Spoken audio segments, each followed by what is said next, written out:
नमस्कार साथियों, मैं डॉक्टर राहुल बाली खबर नेशनल टाइम्स से आपके साथ रूबरू हुआ हूँ। जैसा कि आप जानते हैं कि पूरे देश के अंदर आज चर्चा है कि इंडिया अलायंस की जो मीटिंग कॉन्स्टिट्यूशन क्लब के अंदर कल हुई है, उसके बारे में देश के हर नागरिक के अंदर बहुत बड़े बड़े सवाल हैं। जैसा कि क्या इंडिया अलायंस आगे चल के सरवाइव करेगा, क्या वो बीजेपी को हरा पाएगा 2027 या 2029 के अंदर, क्या उनके जूनियर पार्टनर जो हैं कांग्रेस उनको अपने साथ लेके चल पाएगी या नहीं चल पाएगी, क्या आने वाले देश के अंदर इस देश में सत्ता का परिवर्तन होने जा रहा है या नहीं है। ऐसे कई सवाल हैं जो हर देश के नागरिक के जुबान पे हैं इस अलायंस मीटिंग के बारे में। तो जैसे कि आप जानते हैं कि अलायंस की मीटिंग होने से पहले ही दिल्ली की कई सड़कों के ऊपर पोस्टर लगे मिले हैं। ये किसने पोस्टर लगाए, क्यों लगाए, ये तो आज तक अभी पता नहीं चला है और ये अलग से विषय है, वो आने वाले टाइम में भी पता चल जाएगा।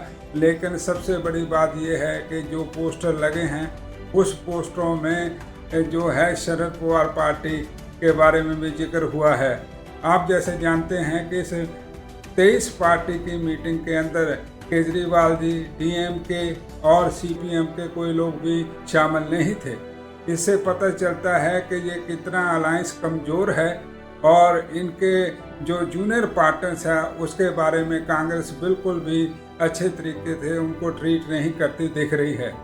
इस अलायंस मीटिंग से ये पता चलता है कि आपस में इतनी कंट्राडिक्शन है कि हर जो जूनियर पार्टनर है वो अपना प्राइम मिनिस्टर इस देश का बनना चाहता है, जो कि कांग्रेस कभी भी उनको ये मौका नहीं देगी। जैसे कि डीएमके ने बहुत ही क्रिटिसाइज किया है कांग्रेस को और उन्होंने कहा है कि उन्होंने तमिलनाडु के अंदर जो हमारा साथ छोड़ दिया है उससे इनको आने वाले टाइम में उस स्टेट के अंदर बहुत सारा नुकसान होगा। दूसरी तरफ केरला में सीपीएम ने भी बहुत सारा इनको क्रिटिसाइज किया है कि कांग्रेस जो है वो जूनियर पार्टनर का ख्याल ना रखते हुए जूनियर पार्टनर को धोखा दे रही है। तो इससे ये पता चलता है कि कांग्रेस के अंदर एक पावर की लालसा जो है, लालच जो है कि आज जो है कांग्रेस जो है या आदरणीय सोनिया गांधी जी सिर्फ और सिर्फ राहुल गांधी को ही प्राइम मिनिस्टर देखना चाहती है और कोई भी अलायंस पार्टनर क्यों ना हो। जैसे कि समाजवादी पार्टी के अखिलेश यादव जी बहुत अच्छा काम कर रहे हैं और यूपी में उन्होंने अच्छा प्रदर्शन किया और जो बाकी जो पार्टनर्स हैं जैसे कि जम्मू और कश्मीर से हैं और उनका भी उन्होंने ध्यान नहीं किया है। तो टोटल अगर हम इस 23 पार्टीज़ की मीटिंग को अगर देखें तो ऐसा लगता है कि अलायंस बहुत ही वीक है।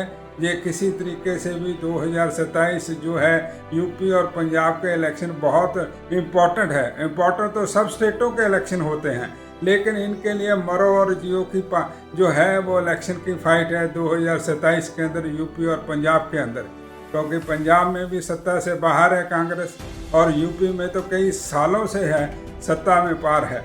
तो कहने का मतलब ये है कि ये अगर 2027 के अंदर अपनी ज़मीनी जो ताकत नहीं बना पाएंगे तो ये किसी भी हालत में 2029 के अंदर ये पार्लियामेंट में या सेंट्रल गवर्नमेंट कभी भी नहीं बना सकते।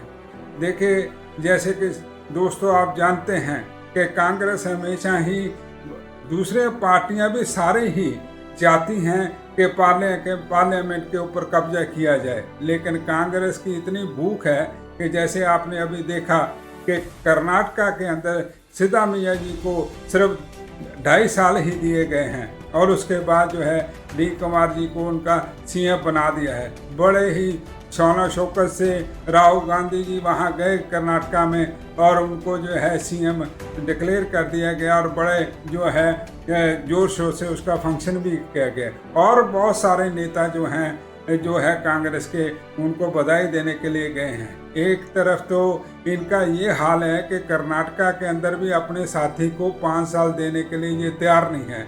इससे साबित होता है कि कांग्रेस अंदर से अंदर ही अपने ही लोगों से जो बहुत दुखी है, क्योंकि इनके अपने ही लोग खुश नहीं हैं इसलिए ये क्या किसी पार्टी का मुकाबला करेंगे।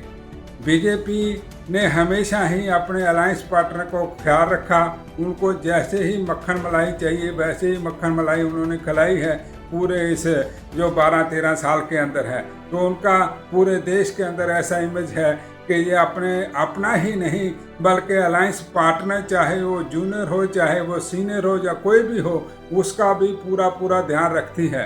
तो उसके अगर ऑपोजिट हम देखें तो कांग्रेस जो है वो हर जगह जो धोखा देते हुए अपने पार्टनर को दिखाई दे रही है। तो हमारे देश के अंदर जो अभी जो सारी सिचुएशन चल रही है, आपको मैं एक और उदाहरण देता हूँ। 2010 में सोनिया गांधी जी ने मायावती का हाथ पकड़ के ऐसे इसी दिल्ली शहर के अंदर अपनी जो सॉलिडेरिटी दिखाई थी, लेकिन आज जो है कांग्रेस वाले उनके पास गए अलायंस करने के लिए यूपी के अंदर, तो उन्होंने दरवाज़ा ही नहीं खोला।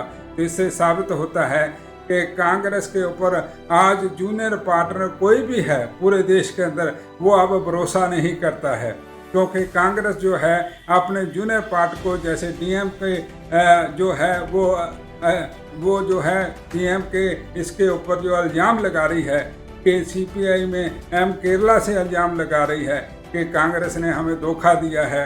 तो इससे ये साबित होता है कि आज जो कांग्रेस पार्टी है वो अनरिलायबल पार्टी बनती जा रही है, और जो है कि तरह तरह के इनके अंदर अपने ही बहुत सारे जो नेता हैं वो बिखर बुखर के इधर चले गए हैं। जैसे कि फॉर एग्जांपल मैं आपको बता दूं कि पंजाब के 3 बहुत बड़े नेता जो है कांग्रेस के टूट के बीजेपी में चले गए। क्या कारण है? जैसे अमरिंदर सिंह जी चले गए, केवल सिंह ढिल्लों चले गए और बिट्टू जी चले गए। ये क्या कारण है कि कांग्रेस की जो लीडरशिप है उसमें क्या कमियां हैं कि इनके अच्छे लोग जो हैं इनको छोड़ के बाहर जा रहे हैं।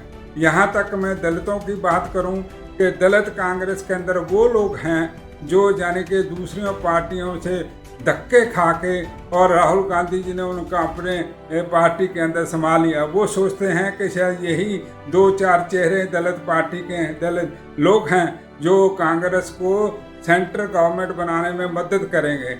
भाइयों, ऐसा कुछ नहीं है, क्योंकि उनकी अपनी ज़मीनी हकीकत इतनी कमज़ोर है कि आज लोग जो हैं उनको देखना नहीं चाहते। इसीलिए आप देखेंगे कि यूपी के इलेक्शन के अंदर भी उनका कोई खास बड़ा योगदान नहीं रहेगा। कारण क्या है कि जब वो दूसरियों पार्टियों में होते हैं तब तो उनकी जुबान में ताला लगा होता है, तब वो संविधान की बात नहीं कर पाते, तब वो डॉक्टर बाबा साहब अम्बेडकर की बात नहीं कर पाते, क्योंकि उनको वो पार्टियां बोलने ही नहीं देती हैं। तो दूसरे लफ्ज़ों में जितने भी कांग्रेस के अंदर दलित लीडर आज हैं वो बिल्कुल नकारा लीडर हैं, और वो अपने समाज के दलित के समाज के लिए कुछ कर नहीं सकते हैं, उनके हक की लड़ाई लड़ नहीं सकते हैं। आज भी एससी कमीशन की तरफ से कोई भी रिपोर्ट जो है पार्लियामेंट ऑफ इंडिया में सबमिट नहीं की गई है 2014 के बाद।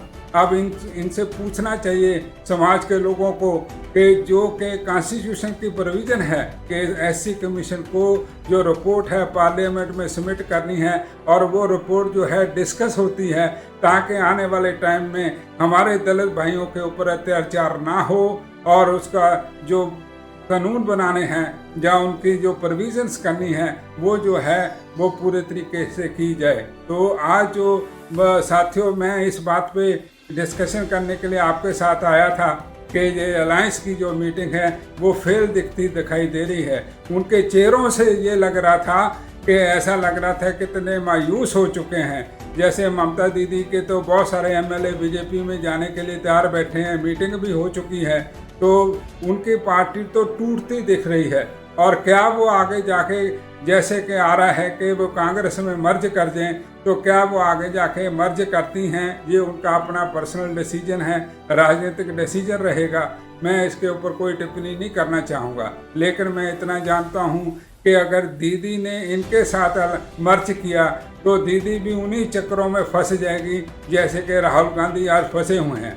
राहुल गांधी अक्सर देखते हैं हम कोई ऐसी स्टेटमेंट दे देते हैं पब्लिक के अंदर कि उनको बाद में मुंह की खानी पड़ती है। आज जो जितना भी कांग्रेस पार्टी का लीडरशिप है, चाहे वो स्टेट लेवल पे हो, डिस्ट्रिक्ट लेवल पे हो, वो किसी भी तरह से ग्रास रूट लेवल करना नहीं चाहता है। इनके तो खुद एससी डिपार्टमेंट के चेयरमैन ने राहुल गांधी की प्रेजेंस में कहा कि यानी कि बहुत सारे कांग्रेसी अरबपति हैं, तो ग्रास रूट लेवल पे कौन काम करेगा। तो यानी कि राहुल गांधी जी को इस बात को देखना चाहिए। और दूसरी बात, बहुत सारे एससी डिपार्टमेंट जो बना है इसके अंदर, उसमें आप मोनोपोलाइज कर लिया गया है। किसी भी पढ़े लिखे दलित को उसके अंदर एंट्री नहीं है, और सिर्फ वहाँ के लोग वो आते हैं जो मिठाई का डब्बा लेके आते हैं और हार पहना के चले जाते हैं, लेकिन ज़मीनी स्तर पे कोई काम नहीं हो रहा है। तो ऐसी स्थिति के अंदर ये कांग्रेस पार्टी जो है, इतनी बड़ी बीजेपी पार्टी के साथ, जिसके पीछे आरएसएस का पूरा हजूम खड़ा हुआ है, उनको मदद करने के लिए, इलेक्शन जिताने के लिए वो कैसे फाइट करेगी। तो ये सवाल जो हैं हमारे देश के नागरिकों को हैं। मैं किसी पार्टी को बिलोंग नहीं करता हूँ, लेकिन मैं ये समझता हूँ कि हमारे देश के अंदर जो भी सरकार आगे आए, वो देश के हितों, देश के लोगों के लिए काम करे, गरीबी को हटाए, अनएम्प्लॉयमेंट को हटाए और लोगों की खुशी को बहाली करे, वो कोई भी पार्टी क्यों ना हो। तो इन्हीं शब्दों के साथ मैं आपको अगले वीडियो में फिर मिलता हूँ। जय भीम, जय संविधान, जय भारत।